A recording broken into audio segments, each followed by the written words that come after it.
Okay. I was gonna do a video on my experience during Hurricane Sandy. That video will come later. I want to talk about the election now, and I have the video plotted out. I know what I'm gonna say, what I'm gonna do. I want to talk about the election. Now, this is gonna be an appropriate video. Most of my fans know that I like to use colorful language, very colorful language. There's a young girl. Her name is Madeline McCulley. She's a 16-year-old girl. She is a conservative. She's very, very much pro-life, pro-responsibility, all the stuff that we cherish in America and on the conservative right. And more than 90% of my fans are conservative in some nature. But she's 16. Also, Emily Miller. And I'll put a video from Madeline below so you can go like, favorite, and subscribe. And I'll put a video from my other buddy Emily Miller, like, favorite, and subscribe. I'll also do Gabby Franco from Top Shot and Dustin Elliman from Top Shot. Matter of fact, I was talking to Gabby Franco and Dustin Elliman today, believe it or not. So there's not going to be a lot of F-bombs and crotch grabbing in this video because it's going to be going out to young ladies, to women. So we're going to put our respectable phase on. Okay? Now, when I saw the results of the election, my thoughts were like, what? Okay, let's put this into perspective. Bush this, Bush that, inherited this, inherited that. Okay, the economy. Okay, the debt, the day he took office was $10 trillion. Now, I might be a couple of dollars off here and there, excuse me, but the debt was approximately $10 trillion. Debt is how much money we owe. The deficit, that's the budget gap. You know, we have enough money for this, but not for that. The deficits were $500 billion on average. Unemployment was average 5 to 6% throughout Bush's term. It was 7.8% the day he left office. Credit rating. Our credit rating was flawless throughout. Now, credit means your ability to pay back money you owe. You have a credit rating. Companies have a credit rating. Banks have a credit rating. Government bodies, the Board of Education, the city, the county, the state, the Fed, they all have budgets. Budget means your ability to pay things back. You borrow money, but you pay it back. Okay? When you go to the bank to take out a loan, the bank looks at your credit rating. Now, if you're the person that always pays your bills on time, your credit rating is very good. And the bank will give you your loan, give you any amount of money you want, basically, plus interest. Low interest rate. Talking like a businessman now. If you have a bad habit of not paying back loans, defaulting on loans, bouncing checks, having creditors call your house, having repo men physically come to your door to repossess things from you, like your car that you're not paying for, the bank will either A, not give you a loan, or B, make you get on your knees and beg for it. Our credit rating was flawless no matter what. World War I, World War II, Jimmy Carter, Lyndon Johnson, George Bush, Ronald Reagan, Bill Clinton, Vietnam, the nuclear bombing of Japan, the Great Depression, the Prohibition. No matter what the circumstance, no matter who the president, our credit rating was flawless. Yes, we borrow money, a lot of money, but we always pay it back. Now, our credit rating has been flawless throughout history, yet it was downgraded 3 times. This means we are deadbeats. We do not pay our money back. Now, the debt now is $16 trillion. Another way of saying that is the debt reached $16 trillion during the Democratic National Convention. The deficit was $500 billion, now it's well over $1 trillion. Unemployment was 7.8%, then it rose above 8%, and it remained above 8% for nearly 4 years, which is like 42 months, which is like the longest and highest rate of unemployment in American history. Now, people look at that and they say, I'm perfectly comfortable with another 4 years. $22 trillion in debt, $3 trillion deficit, unemployment at 12%, credit rating downgraded 6, 7, 8 times. I'm perfectly comfortable with that. Okay, that's good. Now, other people may not have been paying attention at all. They may have been just at the election day. Here's my feeling. You as an American have a right to suffer. Okay, like smoking, okay? You want to smoke, smoke in the privacy of your own home or smoke in a designated area, okay? You're out in public, you're standing next to me. Yes, you have a right to smoke and give yourself cancer, but you don't have a right to give me cancer. So, my feeling is this. If you want to be unemployed, if you want to suffer, if you want to pay high taxes, if you want to struggle to pay the bills, if you want to go to bed hungry at night, if you want to stand in the bread line, if you want to suffer, fine. But you do not have a right to make me suffer too. I should not be forced against my will to suffer because you are an idiot. That is how I feel.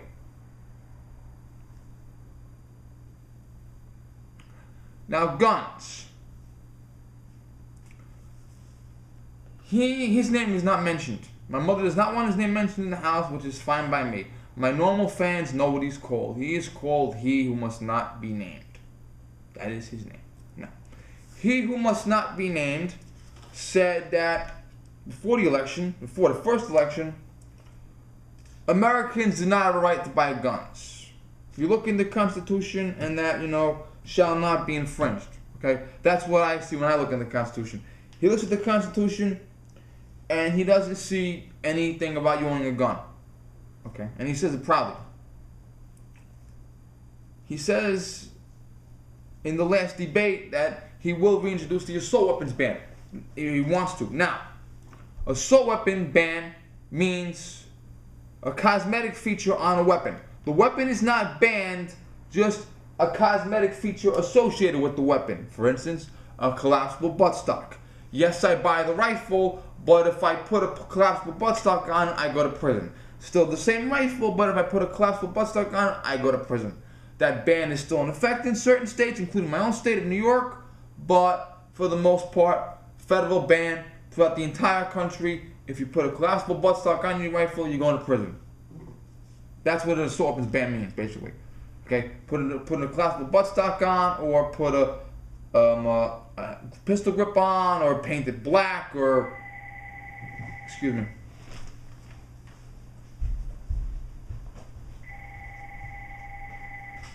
Hello? Alright, fine. Fine. Yeah, fine. Phone likes to ring when I'm doing a video. I'm sorry about that, guys. Okay. Terribly sorry. It may ring again. I'm sorry. Now, Heller versus D.C. In Washington, D.C., you could not own a handgun for over 30 years. And if you had a rifle or shotgun, it had to be locked up and disabled. And I read the penal code, and the penal code literally said, disable the rifle or shotgun so that you cannot use it for self-defense. Well, the whole point of the Second Amendment is that I will use it for self-defense. And the Supreme Court overturned that, which means it is now legal to buy a handgun in Washington, D.C., even though Washington, D.C. is very strict, and certain rifles and shotguns are allowed, and you don't have to lock them up anymore. Emily Miller did a whole story about that. Go into Google and type in Emily Gets Her Gun, and you get this series from Emily Miller. It's a very, very well thought out series. I enjoy reading it. I've read it several times.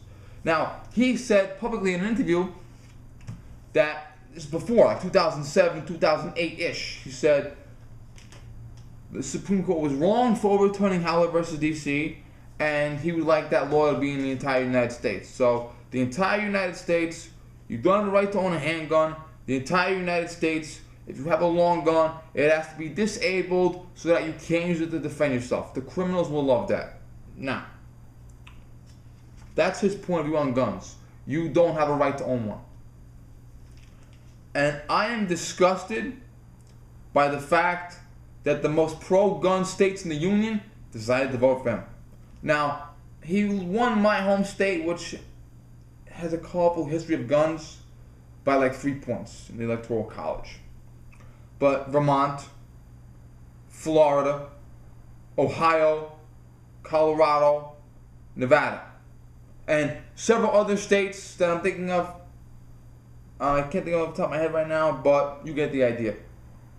You disgust me. You are pro-gun, hairy chests beating Second Amendment flaming freaks about how great guns are and how much we need guns. And you voted for someone who has blatantly said they will take your gun if they want. You don't have a right to have a gun. They have a right to take it from you. Now, you may have a gun owner in California that voted against him. You may have a gun owner in Texas that voted for him. I'm not painting with a broad brush. I know some people are smarter than others. If you own a gun, look at me. If you own a gun and you voted for him, take all of your guns, ammunition, tasers, dart guns, stun guns, batons, swords, knives, take every weapon you have and surrender it to the police immediately. You do not have a right to own a gun. You have lost the privilege. I am kicking you out of our society. You do not have a right to own a gun if you vote for him. I don't care if you're my friend. I don't care if you're my relative. If I come to your house and I see a gun there and I see you voted for him, I'm going to take the gun and I'm going to bring it to the police. I'm going to say, this guy's an idiot. Here's his gun back. He doesn't need it anymore. You do not have a right to own a gun. Period. You lost that. You're done with gun ownership. Period. And I know there are a lot of friends of mine, friends from YouTube, friends from the real world, that live in these pro-gun states, and they wouldn't vote for him if you put a gun to their head and made them do it. And I applaud my friends that did the right thing. Did the right thing. Okay? But you voted, you own guns, you voted for him, you made your own bed, now lie in it. Now, I had a sociology professor. January of 2010. I have my associates in criminal justice and my bachelor's in criminal justice. The professor was an Irish guy, older guy. I loved him. You would too. Most of my fans would. All my fans would. And he had a very, very interesting system. I went from first grade to 12th grade, and I have 3 college degrees, and I never had a professor that had this system ever. He gives a monthly quiz, he gives a weekly quiz, a weekly quiz. Read the chapter, end of the week, there's the quiz. If you don't do so good on the quiz, take it home. You give it to him, he grades it, he gives it back to you, you're not satisfied with your grade. Take the quiz home. Take out your textbook. Take out your notes. Make corrections, give it back to him. He won't give you 100, but he will boost your grade. Example, I think it was the second quiz. We had to name several social thinkers. One of them was Karl Marx. I hate Karl Marx. I think he's worse than Hitler, but I knew a lot about him. So I got the Karl Marx, this is the guy's name, what did he contribute? And I got that right. He's a communist, blah, blah, blah. Founded communism. Now, the professor's not a communist. The professor knew that I don't like communism. In fact, the professor talked to me after class one day and he understood me. He said, I don't believe in communism either. He was devout anti-communist, but you still got to talk about Karl Marx, even though it makes you uncomfortable. But anyway, I didn't know a lot of the other social scientists, and I got like a 76 on it, and I wasn't happy. So I went home, I made corrections, gave it back to him, and I got a higher grade. The rest of the quizzes, I was getting high 80s, low 90s, so I didn't need to make corrections because I wasn't going to get 100, You get a 50 in the quiz, take it home, make corrections, give it back to him, give you 75 and 80 on it. Okay, now, professors like to tell stories about their students. They don't tell you the student's name, they just tell you the story. There was a student a couple of years earlier that had this professor, and he would take the quiz, and he would get a 40. He didn't take it home. He didn't make corrections. He didn't give it back. He didn't get a higher grade. 40 plus 40 plus 40 plus 40 plus 40 plus 40. He could have taken the quiz home, could have made the corrections, could have got a higher grade, could have got a 75 or an 80, chose not to do it. 40 plus 40 plus 40 plus 40. The end of the semester, professor gives him an F. He tracks the professor down and says, Professor, why'd you give me an F? Professor said, that's the grade you asked me for. You had the quizzes, you got a 40 on every quiz. You could have taken it home, you could have got a better grade, you chose not to do it, therefore you got a 40. Therefore you failed. I gave you the grade you asked for. And that was his motto. I give you the grade you want. Now, excuse me again.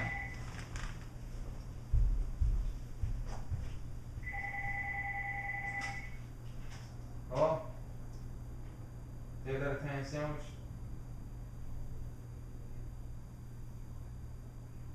What is it? Give me a good meal I like. Give me a good meal I like. What do I normally like? Chicken? What do I normally like?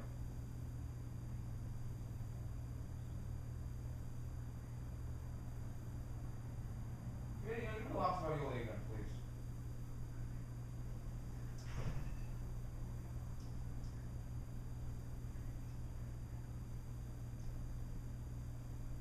Crab meat? Let me try that. Yeah, bye.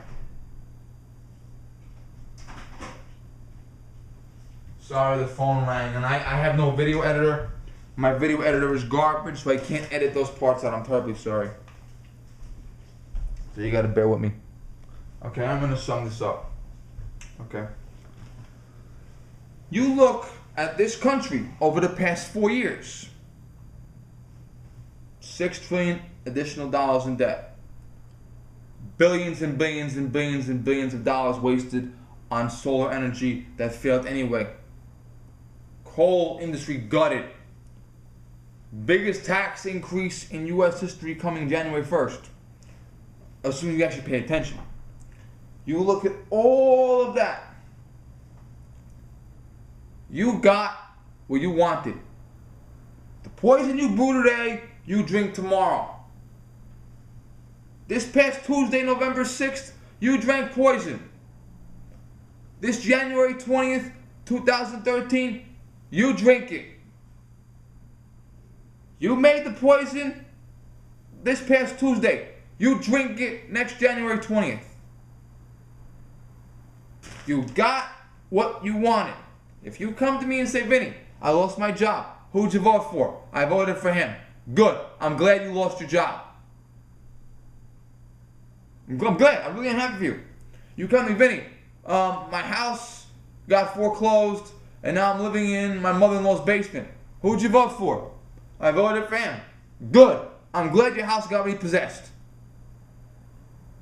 Vinny, I can't afford a lot of food. I have to cut down on the amount of food that I eat because I'm starving and I don't have a lot of food to go around. Who'd you vote for? I voted for him. Good. You deserve to starve. You made your bed, now lie in it. You got what you got on your knees and begged for. Okay? The people of this country, not all of them, but some of them, got down on their knees and begged him to destroy the country. They asked for it, now they got it. I don't care if they're suffering at all. I have no sympathy for them at all, period. None. But I do feel sorry for those of us whose mothers didn't drop us when we were babies. Now, to my fellow gun owners, I went on Gunbroker. Gunbroker is is eBay for gun nuts. Exactly like eBay, only for gun nuts. And I bought, a couple of years ago on Gunbroker, I only bought one thing. It was a Glock 23 magazine, pre-banned 13 round. I bought it from a woman. She was very nice to me. I mailed her the check, mailed her the magazine, nothing much.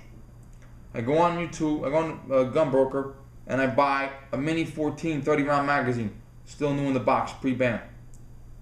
It ends up being the same woman. I was in her database, she was in my database. So I mailed the check out today. I'm getting a 30-round pre-ban magazine for my Mini 14. Do I own a Mini 14? Not yet. I will buy one eventually, maybe next year, the year after, but I don't own it yet. Well, why did I buy the magazine? Simple. Whether or not gun bans come in, we perceive that gun bans are coming. And what we perceive is our reality. So, because people perceive gun bans are coming, they're going to be grabbing gun accessories like crazy. That magazine I wanted and bought, there's only one magazine. If there were 2 magazines in the auction, I'd buy them. Maybe I'll buy another one next year if I can, assuming they're out next year, I don't know. But I bought one for now. I have one for now, I'm secure. Here's what it is, okay? I have a Mini 14 magazine. I have one. Some other guy has a Mini 14 magazine. He has one, okay? I'd rather it be that way, because if I had 2 Mini 14 magazines and some other guy didn't have any, I'd sell him one of mine. I don't believe in spreading the wealth. I believe in spreading the magazines, okay? And my Glock 23, I only have one 13-round magazine because there aren't that many in circulation, and I want it to be enough for everybody. So maybe I'll buy a second Mini 14 magazine if I can, but I have one, I have it. It's mine. Mine forever. When I buy the Mini 14, it will be compatible. It's compatible with any Mini 14 I want, so long as it's 5.56 223. My advice to you gun owners, the gun owners that were smart enough to vote for Governor Romney, go out now and buy gun accessories now, because you don't know what tomorrow's going to bring. For the gun owners whose mothers dropped them on their head when they were babies, get your guns, bring them to the police department, because you don't deserve them. You lost the privilege. Okay, thank you. Oh, on a lighter note, General Petraeus is now joining the unemployed line. Good.